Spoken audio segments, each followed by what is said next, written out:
الحمد لله وأشهد أن لا إله إلا الله وأشهد أن سيدنا ونبينا محمد رسول الله صلى الله وسلم وبارك عليه وعلى آله وصحبه ومن والاه أما بعد فأوصيكم عباد الله ونفسي بتقوى الله واتقوا الله واعلموا أنكم ملاقوه وبشر المؤمنين صدق الله العظیم۔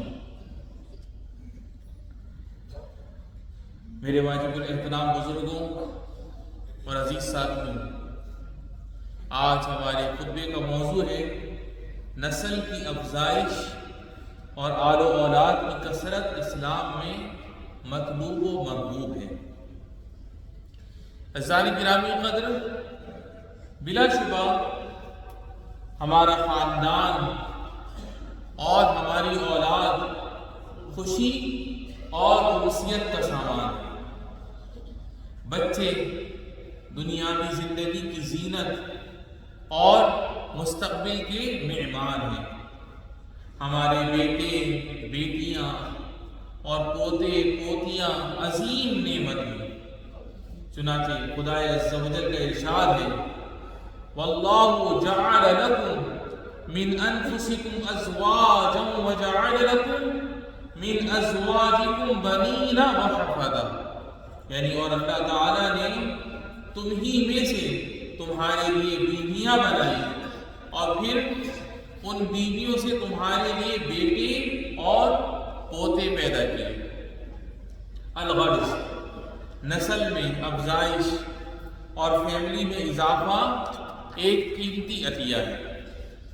اسی طرح افراد خاندان میں کثرت اور ان کا تسلسل ایک عظیم الشان نعمت ہے۔ باری تعالیٰ جل جلالہ نے اس کے تعلق سے ہم پر احسان جتلایا ہے، اس نعمت کی رغبت کا اور اس کی حفاظت کا حکم دیا ہے، اور اسے انبیاء و رسول علیہ السلام کی سنت قرار دیا ہے۔ چنانچہ اللہ سبحانہ وتعالیٰ کا فرمان ہے وَلَقَدْ أَرْسَلْنَا رُسُولًا مِّن قَبْلِكَ وَجَعَلْنَا لَهُمْ أَزْوَاجًا وَذُرِّيَّةً، یعنی حقیقت یہ ہے کہ ہم نے آپ سے پہلے بھی بہت سے رسول بھیجے اور انہیں بیوی بچے بھی عطا فرمائے ہیں۔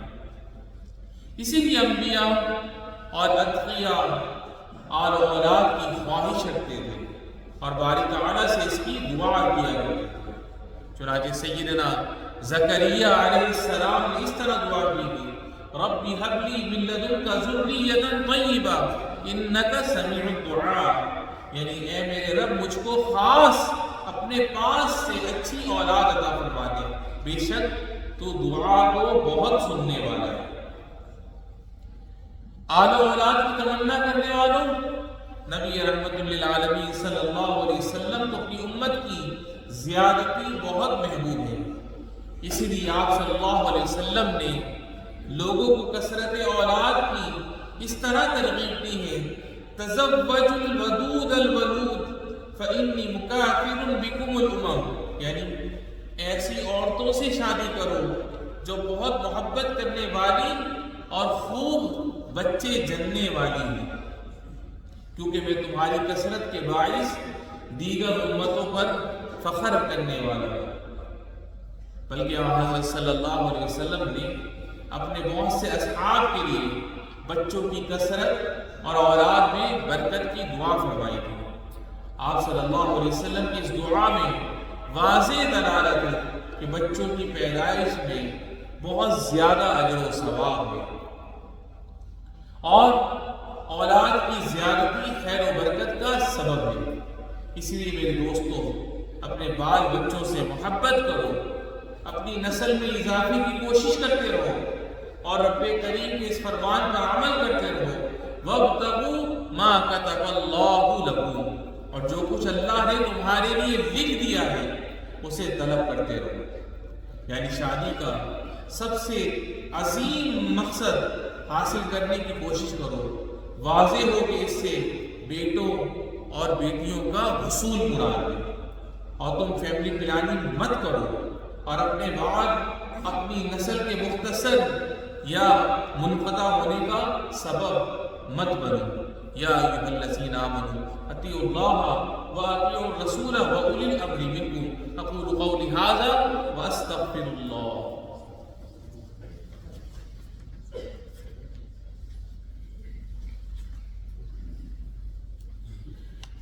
الحمد للہ وحدہ والصلاة والسلام علی من لا نبی بعدہ۔ میرے ایمانی بھائیوں اور عزیز دوستوں، بچے پیدا کرنے سے بے رغبتی ایک ناپسندیدہ عمل ہے۔ یہ تولیدی صلاحیت اور صحت کے لیے انتہائی خطرناک ہے۔ اس سے فیملی کے انتہائی مختصر ہونے اور آبادی کے کم ہونے کا اندیشہ ہے۔ اس طرح فیملی معاشرے کی ترقی اور وطن کی خدمت میں اپنا کردار ادا کرنے سے قاصر رہ جاتی ہے۔ فیملی پلاننگ غیروں کا طریقہ ہے۔ ہمارے آباء و اجداد اس عادت سے پاک تھے۔ بلا شبہ بچے آدمی کی قوت و طاقت ہوتے ہیں اور وطن کی شان و شوکت کا ذریعہ ہوتے ہیں۔ امارات کی ہوش مند قیادت کثرت آبادی کی خواہش مند ہے۔ وہ معاشرے کے افراد کو بچے پیدا کرنے کی ترغیب دیتی رہتی ہے اور ان کے لیے افزائش نسل کے تمام اسباب فراہم کرتی ہے۔ ان سب کے باوجود بعض لوگوں کا یہ حال ہے کہ وہ آل و اولاد میں زیادتی نہیں چاہتے۔ کیا ان کو فقر و فاقے کا ڈر ہے یا بچوں کی ضرورت پوری نہ کر پانے کا اندیشہ ہے؟ یہ تصور درست نہیں، کیونکہ باری تعالیٰ رزاق ہے۔ اس نے آنے والے بچوں کی اور ہم سب کی روزی اپنی ذمہ کرم پر لے رکھی ہے۔ اس کا فرمان ہے نحن نرزقہم وإیاکم، ہم انہیں بھی روزی دیں گے اور تمہیں بھی۔ یہ ایک حقیقت ہے کہ کوئی بچہ کسی کی روزی میں کمی کا سبب نہیں بنتا، بلکہ جو بھی دنیا میں آتا ہے وہ اپنی روزی لے کر آتا ہے۔ بہت سی فیملی میں کسی ایک بچے کی برکت سے روزی میں وسعت ہو جاتی ہے۔ کئی بچوں تک ان کے یہاں غربت ہوتی ہے، پھر ایک بچہ پیدا ہوتا ہے، اس کے بعد اللہ تعالیٰ ان پر کشادگی کر دیتا ہے۔ بعض لوگ آخر کیوں بچے نہیں چاہتے؟ کیا ان کو بچوں کی پرورش میں زحمت معلوم ہوتی ہے یا وہ تعلیم و تربیت کے بوجھ اور اخراجات سے لڑتے ہیں؟ آخر یہ کیسی سوچ ہے؟ کیا ان کو بچوں کی تعلیم و تربیت کا اجر معلوم نہیں ہے اور بچوں کی دعا اور ایصال ثواب پر ملنے والے درجوں کا کیا ان کو علم نہیں ہے؟ نبی کریم صلی اللہ علیہ وسلم کا ارشاد ہے ان الرجل لترفع درجته في الجنة فيقول ان هذا فيقال باستغفار ولدك لك، یعنی جنت میں آدمی کو اعلیٰ درجات حاصل ہوں گے تو وہ دریافت کرے گا یہ درجات مجھے کس طرح حاصل ہو گئے، تو اس کو بتایا جائے گا کہ تمہاری اولاد کے تمہارے لیے استغفار کرنے کی وجہ سے یہ درجات حاصل ہوئے۔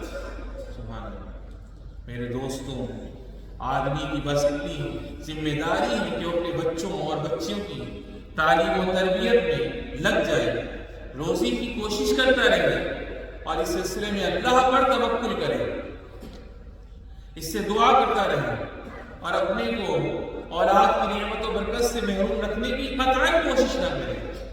یقیناً اولاد کی بدولت آدمی کو دنیا کی راحت اور آخرت کی کامیابی ملتی ہے۔ اسی طرح بچوں کی وجہ سے اس کو خیر و برکت اور اس کے وطن کو شان و شوکت حاصل ہوتی ہے۔ اس خیر و برکت سے اپنے کو محروم رکھنے کی کوشش کرنا درست نہیں، یہ بڑی ناسمجھی کی بات ہے۔ آخر میں دعا ہے کہ الہ العالمین ہماری آل و اولاد میں خیر و برکت عطا فرما اور انہیں ہماری آنکھوں کی ٹھنڈک بنا۔ رب العالمین ہمیں، ہمارے والدین، بہن بھائی، بیوی بچوں کو صحت و سلامتی اور عافیت والی زندگی عطا فرما، اور جن کے والدین اور جن کے بہن بھائیوں میں سے جو بھی تیری بارگاہ میں چلے گئے رب العالمین ان سب کی بے حساب بخشش و مغفرت فرما.